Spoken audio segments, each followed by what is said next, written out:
तो गर्व से कहता हूं कि मैं भारत का वो सांसद हूं जिसने लगातार 2 टर्म में लोगों की जमानत जब्त कराई है।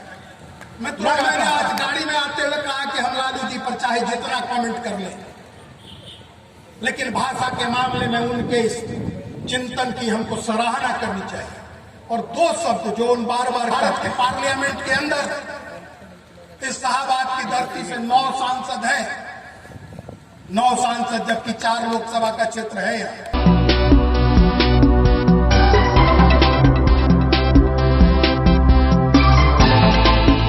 प्रदेश और मध्य प्रदेश, जिसमें से आज झारखंड और छत्तीसगढ़ हो गए, पूरे पानी के बंटवारे का हिसाब साफ है और उस बंटवारे का पानी हमको नहीं मिल रहा है, लेकिन कोई आवाज नहीं उठा रहा, हम गिड़गिड़ा रहे, जबकि स्पष्ट रूप से बंटवारे में यह हक दिया गया है।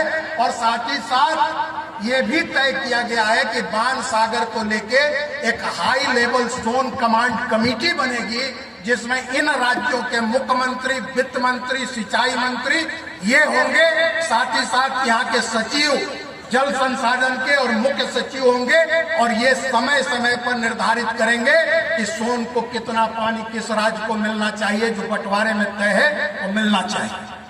तो हमको इसके लिए प्रयास करना होगा, हमको दबाव डालना होगा, क्योंकि जो क्षेत्र इतना उन्नत था, क्योंकि ये क्षेत्र पूरा का पूरा क्षेत्र 3 हिस्से में बटा है। एक और जहां गंगा का दियारा क्षेत्र है, वहीं दूसरा और कैमूर और रोहतास की पहाड़ियां और रोहतास किला है, वहीं बीच में जो मैदानी इलाका है, ये मुख्य रूप से काफी उत्पादक क्षेत्र। हमको बहुत बार लगता है कि ये कैमूर की पहाड़ियां, आप देखिए आज खेती हो रही, हमको सिर्फ ये पहचान करनी है कि इसमें किस चीज का फसल हो सकता है। आज हम अगर दलहन और तिलहन की खेती करें, आपके साथ ही रॉबर्ट्सगंज किसी मैदानी क्षेत्र पर नहीं बसा है। आप नक्शे को देखें तो रॉबर्ट्सगंज जिस तरह से आज हम रोहतास किला की ऊंचाई पर खड़े हैं, रॉबर्ट्सगंज भी इसी पठार पर बसा हुआ एक राज्य है जो योगी जी के नेतृत्व में लगातार विकास की ओर बढ़ रहा है।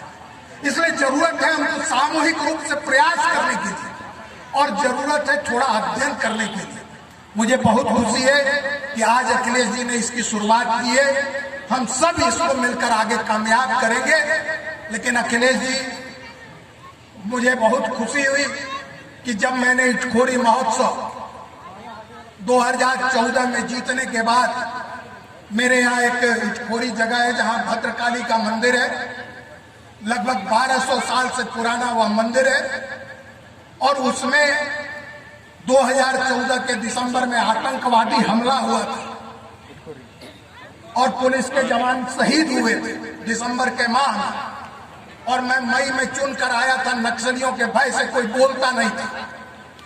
और तब मैं पार्लियामेंट छोड़ के जब इटखोरी पहुंचा था तो 28 या 29 दिसंबर का दिन था। मैंने वहीं लोगों के बीच प्रण किया था कि माँ तुम शक्ति दो, तो इसी प्रांगण में लाखों की भीड़ होगी। और 2014 का दिसंबर और 2015 के फरवरी में इटखोरी महोत्सव की शुरुआत हुई और पहले दिन से ही वो महोत्सव राजकीय घोषित हुआ। ये हम लोगों ने मिलकर लड़ाई लड़ी, वो विशेषताओं को बताने का काम किया था। और किसी महोत्सव को करने के लिए किसी संसाधन और पैसे की जरूरत नहीं होती है, क्योंकि मैंने तो उसको अनुभव किया है कि जब इटखोरी महोत्सव, अखिलेश जी जुड़े हुए हैं उससे, जब मैं इटखोरी महोत्सव के लिए निकलता था और परिकल्पना करता था कि ये भी करना है वो भी करना है, तो हमारे साथी अमरनाथ जी बैठे हैं, अनेकों साथी जो जेएनयू और बाकी के पढ़े लिखे हैं, वो यही कहते थे हमारे पीछे कि हम लोग का एमपीएफ पगला गया है, पैसा है ये नहीं और काम बतिया रहा है करोड़ों को।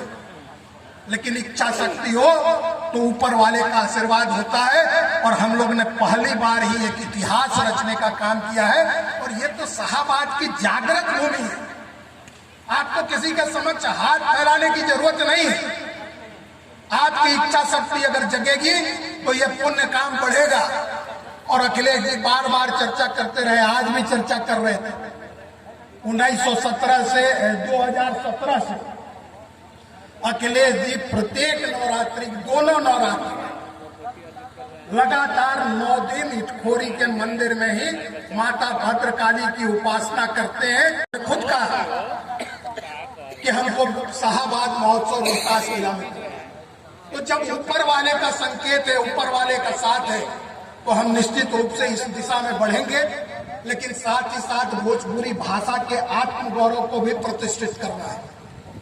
और ये काम जब तक हम खुद नहीं करेंगे, जो भोजपुरी जिसके बारे में ग्रियसन लिखता है, जिसने सर्वे ऑफ लैंग्वेज सबसे पहले भारत में किया था, वो इस भाषा का उल्लेख करते हुए 1769 में पहली बार भोजपुरी शब्द का उपयोग किया था भाषा के रूप में। और वो कहता है कि एक ऐसी भाषा है जो भारत के अन्य भाषाओं से इस रूप में समृद्ध है कि यहाँ हर प्रकार के भावना को प्रकट करने की क्षमता है। मित्रों, मैंने आज गाड़ी में आते हुए कहा कि हम लालू जी पर चाहे जितना कमेंट कर लें, लेकिन भाषा के मामले में उनके इस चिंतन की हमको सराहना करनी चाहिए। और दो शब्द जो उन बार बार कहते हैं, जो उन्होंने कहा, जैसे वो बार बार कहते थे कि बहुत भोजपुरी और हिंदी है, बहुत काबिल हो, तो दो शब्द का मतलब समझा दो, घुमसाइन और फुकराइन। ये ऐसे शब्द हैं जो किसी अन्य भाषा में नहीं मिलेगा, लेकिन आपको जो भोजपुरी क्षेत्र के लोग हैं उनको समझ में आ जाए। तो भाषा के रूप में भी आज तक हमारी मान्यता नहीं हुई है, जबकि हमारा इतिहास अत्यंत प्राचीन काल से चला आ रहा है। संत कबीर ने भोजपुरी में रचना की है कि हम पूरब के लोग हैं, हमको पूरब ही जान सकता है। इसलिए अनेकों ज्वलंत प्रश्न है, ये आपके सामूहिक एकता, सामूहिक संकल्प और सामूहिक नेतृत्व से किसी एक व्यक्ति और किसी एक नेता के भरोसे समाज नहीं चलता।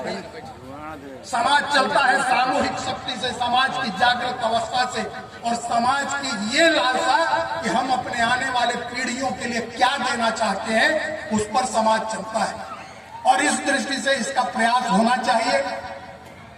और आगे के समय जब भी आप इस महोत्सव को करें तो पूरे शाहबाद को एक सूत्र में बांधने का काम करें, क्योंकि शाहबाद की सामूहिक शक्ति के आगे पूरी दुनिया, मैं ये तो नहीं कहूंगा कि नतमस्तक है, लेकिन प्रशंसा करती है। और एक उदाहरण तो सबसे बड़ा है, आज भी भारत के पार्लियामेंट के अंदर इस शाहबाद की धरती से 9 सांसद हैं, 9 सांसद, जबकि 4 लोकसभा का क्षेत्र है।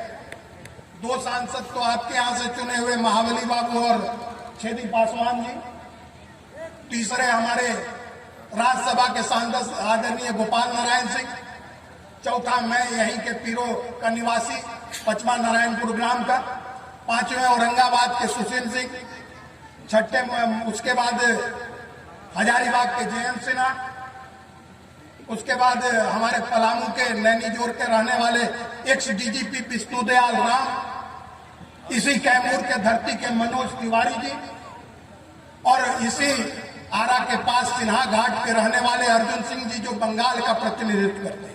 तो मित्रों, कुछ तो इस धरती में हस्ती है कि हम सबों ने इस धरती से बाहर जाकर भी वजूद मनाने की कोशिश किया है, और लोग सोचते हैं। हम कोई थोपे गए लोग नहीं, हम सब चुने हुए प्रतिनिधि।